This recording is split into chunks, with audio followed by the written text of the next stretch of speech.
5 ಗ್ಯಾರಂಟಿಗಳಿಗೆ ಬಳಸ್ಕೊಂಡಿಲ್ಲ, ಒಂದು ಪೈಸನೂ ಬಳಸ್ಕೊಂಡಿಲ್ಲ. ನಾವು ನಿಮ್ಮ ಥರ ಹಸಿ ಸುಳ್ಳು ಹೇಳುವಂಥ ಕೆಲಸವನ್ನು ಯಾವತ್ತೂ ನಾವು ಮಾಡಿಲ್ಲ. ಸ್ಟ್ರೈಕ್ ಸುಮ್ಮನೆ ಏನೂ ಇಲ್ಲದೆ ಇದ್ದಾಗ ಸ್ಟ್ರೈಕ್ ಮಾಡ್ತೀರಿ. ಯಾವುದಕ್ಕೆ ಸ್ಟ್ರೈಕ್ ಮಾಡ್ತೀರಿ ನೀವು ಜನಗಳಿಗೆ ತಿಳಿಸುವಂಥ ಕೆಲಸವನ್ನು ಮಾಡಬೇಕು. ಎರಡನೇದು, ಹಿಂದೂ ಧಾರ್ಮಿಕ ಸಂಸ್ಥೆಗಳು ಮತ್ತು ಧರ್ಮಾದಾಯ ದತ್ತಿಗಳ ತಿದ್ದುಪಡಿ ವಿಧೇಯಕ. ಮಾನ್ಯ ರಾಮಲಿಂಗಾರೆಡ್ಡಿಯವರು ಭಾಳ ಅಳೆದು ತೂಗಿ ರಾಜ್ಯದಲ್ಲಿ ಯಡಿಯೂರಪ್ಪನವರು ತಂದಂಥ ಕಾನೂನನ್ನು, ಈ ಕಾನೂನು ಹೊಸ ಕಾನೂನಲ್ಲ ನಾವು ತರ್ತಾ ಇರುವಂಥದ್ದು, ತಿದ್ದುಪಡಿ, ಬ್ರ್ಯಾಕೆಟಲ್ಲಿ ತಿದ್ದುಪಡಿ ಅಂತ ಇದೆ, amendment, is not A new act. ಇದು ಯಡಿಯೂರಪ್ಪನವರೇ ತಂದಂಥ ಕಾನೂನು. ಯಡಿಯೂರಪ್ಪನವ್ರು ತಂದಿದ್ದೇನು, ದೇವಸ್ಥಾನಗಳಲ್ಲಿ ವಾರ್ಷಿಕವಾಗಿ 10 ಲಕ್ಷ ರೂಪಾಯಿ ಆದಾಯ ಹೆಚ್ಚಿರುವಂಥದ್ದು ಎಲ್ಲೆಲ್ಲಿ ಹೆಚ್ಚಿದ್ದಾರೆ. ನಿಮ್ಮ ಉಬ್ಬಿದ ರಕ್ತನಾಳಗಳ ಸಮಸ್ಯೆಗೆ ಎವಿಸ್ ಆಸ್ಪತ್ರೆಯಲ್ಲಿ ಕೇವಲ 30 ನಿಮಿಷದ ಲೇಸರ್ ಚಿಕಿತ್ಸೆಯೊಂದಿಗೆ ಮುಕ್ತಿ ಹೊಂದಬಹುದು. ಹೆಚ್ಚಿನ ವಿವರಗಳಿಗಾಗಿ ಸಂಪರ್ಕಿಸಿ 8088837300. 10 ಲಕ್ಷ ರೂಪಾಯಿಗಿನ ಹೆಚ್ಚು ಆದಾಯ ಯಾವ ದೇವಸ್ಥಾನದಲ್ಲಿ ಬರುತ್ತೆ, ಆ 10 ಲಕ್ಷ ರೂಪಾಯಿಲಿ 10% ಆ ಜೀರ್ಣೋದ್ಧಾರ ಪರಿಷತ್, ದೇವಾಲಯಗಳ ಪರಿಷತ್ ಅಂತ, ಧಾರ್ಮಿಕ ಪರಿಷತ್ ಅಂತ ಮಾಡಿ ಅದಕ್ಕೆ ಡೈವರ್ಟ್ ಮಾಡುವಂಥ ಒಂದು ವ್ಯವಸ್ಥೆ ನಾವು ಹೊಸದಾಗಿ ತಂದಿರುವಂಥದ್ದಲ್ಲ. ಯಡಿಯೂರಪ್ಪನವರೇ ಇದ್ದಾಗ ತಂದಂಥ ಒಂದು ಕಾನೂನು. 10 ಲಕ್ಷ ಯಾವ್ಯಾವ ದೇವಸ್ಥಾನದಲ್ಲಿ ಒಂದು ವಾರ್ಷಿಕವಾಗಿ ಆದಾಯ ಬರುತ್ತೆ, ಅದರಲ್ಲಿ 10%, 10 ಲಕ್ಷದಲ್ಲಿ 10% ಅಂದರೆ ಎಷ್ಟು, 1 ಲಕ್ಷ ರೂಪಾಯಿ. 1 ಲಕ್ಷ ರೂಪಾಯಿ ಅದನ್ನು ಈ ಧಾರ್ಮಿಕ ಪರಿಷತ್ ಅನ್ನುವಂಥದ್ದಕ್ಕೆ ಟ್ರಾನ್ಸ್ಫರ್ ಮಾಡ್ಕೊಳ್ಳುವಂಥದ್ದು.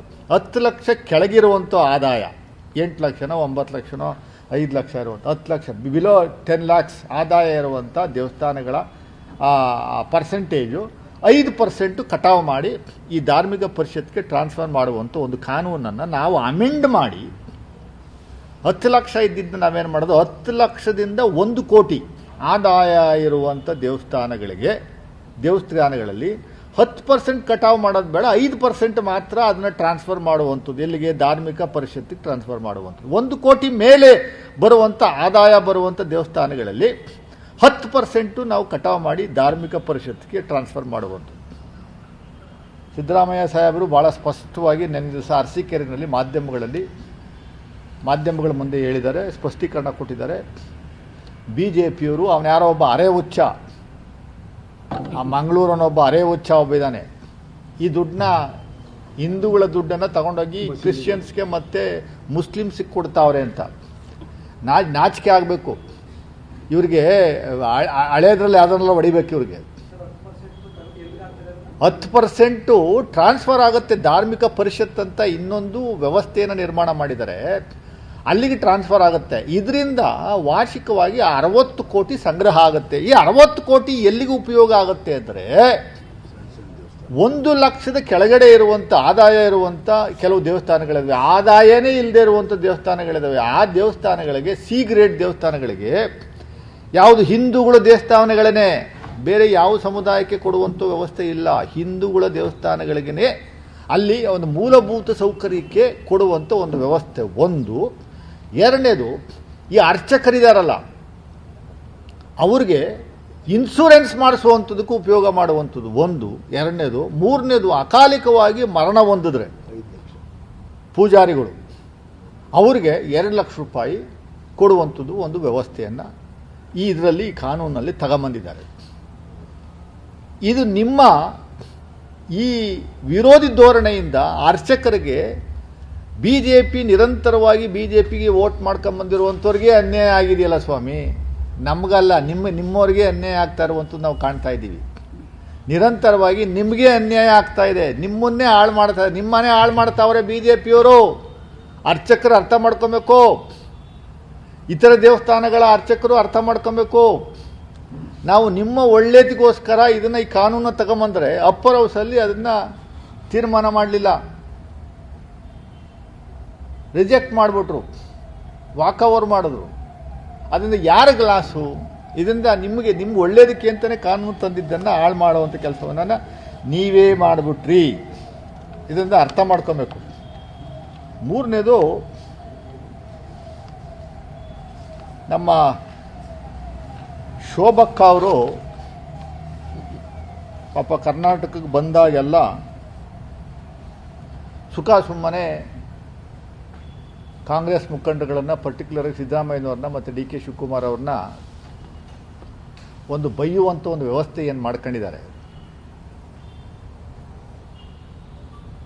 ನಿಮ್ಮ ಜಾಗದಲ್ಲಿ ಬೇರೆ ಯಾರೇ MP ಇದ್ರೂ ಸ್ವಾಭಿಮಾನ, ಮಾನ ಮರ್ಯಾದೆ ಎನ್ನುವಂಥದ್ದು ಇದ್ದಿದ್ದರೆ ಇಷ್ಟೊಂದು ರಾಜೀನಾಮೆ ಕೊಡುವಂಥ ಕೆಲಸವನ್ನು ಮಾಡಬೇಕಿತ್ತು. ಯಾಕೆಂದರೆ ನಿಮ್ಮ ಕ್ಷೇತ್ರದಲ್ಲಿ ಸುಮಾರು 30,000 ಮತದಾರರು.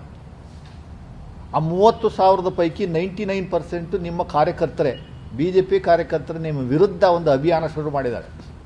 ಪೋಸ್ಟ್ ಕಾರ್ಡ್ನ ನರೇಂದ್ರ ಮೋದಿ ಅವರಿಗೆ, ಅಮಿತ್ ಶಾ ಅವರಿಗೆ, JP ನಡ್ಡಾ ಅವರಿಗೆ ಕಳಿಸುವಂಥ ಕೆಲಸವನ್ನು ಮಾಡಿದ್ದಾರೆ. 30,000 ಜನ ಈ ಅಮ್ಮನ ಟಿಕೆಟ್ ಕೊಡಬೇಡಿ ನೆಕ್ಸ್ಟು ಅಂತ, ಗೋ ಬ್ಯಾಕ್ ಶೋಭಾ ಕರಂದ್ಲಾಜೆ ಅಂತ ಅಭಿಯಾನ ಶುರು ಮಾಡಿರುವಂಥದ್ದು.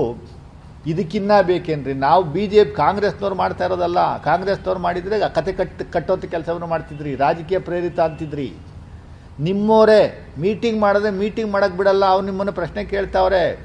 ನನಗಿರುವಂಥ ಮಾಹಿತಿ ಪ್ರಕಾರ ಕಳೆದ 5 ವರ್ಷದಿಂದ ನೀವು ಆ ಕ್ಷೇತ್ರಕ್ಕೆ ಕಾಲಿಟ್ಟಿರುವುದೇ ಬರೀ 6 ಬಾರಿ ಮಾತ್ರ. ದಿಶಾ ಅಂತ ಅನ್ನುವಂಥದ್ದು ಏನೋ ಒಂದು ವ್ಯವಸ್ಥೆ ಇದೆ, ಆ KDP ಥರ ಮೀಟಿಂಗ್ ಮಾಡುವಂಥ ವ್ಯವಸ್ಥೆ ಮಾಡಿ ಅದೊಂದು 2 ಮೀಟಿಂಗು ಕೂಡ ನೀವು ಮಾಡಿಲ್ಲ.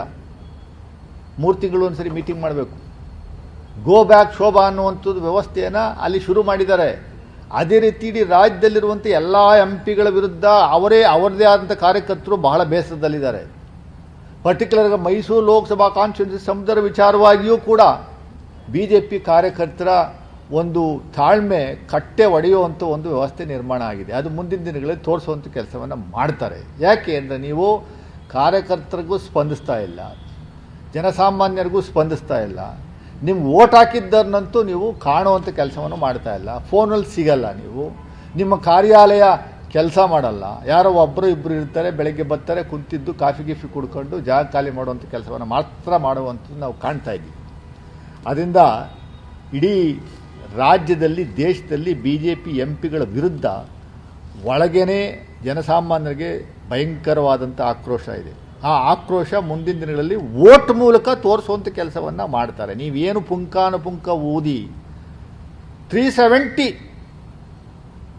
ಪಕ್ಕ 370 ನಂಬರು ಏನು ಬ್ಯಾಂಕಲ್ಲಿ ದುಡ್ಡು ಟ್ರಾನ್ಸ್ಫರ್ ಮಾಡ್ದಂಗೆ 370 ಸೀಟು BJP ಗೆದ್ದುಬಿಡುತ್ತಂತೆ. ಇನ್ನು 30 ಬೇರೆ ಇತರರಂತೆ, ಒಟ್ಟು 400 ಅಂತೆ. 400 ಸೀಟು ಬರ್ಕೊಂಬಿಟ್ಟವ್ರೆ, ಲೆಕ್ಕ ಬರ್ಕೊಂಬಿಟ್ಟವ್ರೆ. MP ಚುನಾವಣೆಯಲ್ಲಿ ಜನಗಳನ್ನು ಇಷ್ಟರ ಮಟ್ಟಿಗೆ ನೀವು ಕೇವಲ ಮಾಡ್ತಾ ಇರುವಂಥ ಕೆಲಸ ಹೆಂಗೆ ಅಂದರೆ, you are taking everybody for granted. ಏನು ಬೇಕಾದರೂ ನೀವು ಮಾಡ್ಬೋದು ಅಂದರೆ ನೀವೇ ಬರ್ಕೊಂಡು. EVM ಎಲ್ಲ ನಿಮ್ಮ ಕಂಟ್ರೋಲ್ ಇದೆಯಾ? ಯಾವ ಕ್ಷೇತ್ರ ಅನ್ನುವಂಥದ್ದು ನೀವೇ ನಿರ್ಧಾರ ಮಾಡಿಬಿಡಿ. ಕರ್ನಾಟಕದಲ್ಲಿ 28ಗೆ 28 ಅಂತೆ, ಅವನು ಯಾರು 28ಗೆ 32 ಅಂತಾನೆ. 32 ಕ್ಷೇತ್ರ ಎಲ್ಲವೇ ಬಾಯಿ ತಪ್ಪೆ ಅಂದ್ಬಿಟ್ಟೆ ಗೊತ್ತಾಗಲಿಲ್ಲ ಅಂತಾನೆ. ಅಂದರೆ ಅಷ್ಟು ಜ್ಞಾನ ಇದೆ ಅನ್ನೋ ಲೆಕ್ಕ ಹಾಕಿ. 28ಕ್ಕೆ 28 ಏನು ಜನಸಾಮಾನ್ಯರು ಅವ್ರ ಪಾಕೆಟಲ್ಲವ್ರೆ.